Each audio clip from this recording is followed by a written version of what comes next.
Hey guys, welcome to this iPhone guide, and here I'll detail how to change your time on iPhone. So if you want to change your iPhone time, maybe from 12 hours to 24 hours, or you want to set your time auto automatic, then this video is going to walk you through how to do this step by step.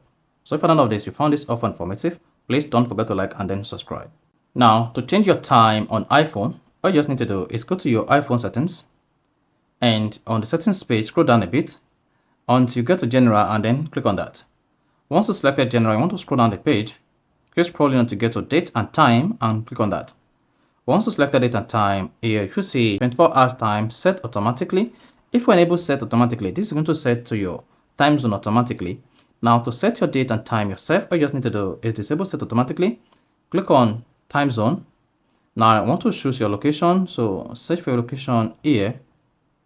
Once you selected that, click on time here. This is the date and this is the time. Go ahead and click on time. Then come down here where you see time, click on it. Then go ahead and set your time. If the time is not exactly as it is, then you can just choose the exact time using the menu or the time set option. Choose from AM and PM. And once you're done, click outside. Then you can just hit the bar button. Then you should see the time changed on your iPhone. So if the time is still not correct, repeat the process. And if you want your iPhone to set the time automatically, just come here and click on set automatically. And this is going to automatically detect the time zone and set the correct time for your iPhone. So that is basically how to set your time on iPhone. So if you found this often informative, please don't forget to like and then subscribe.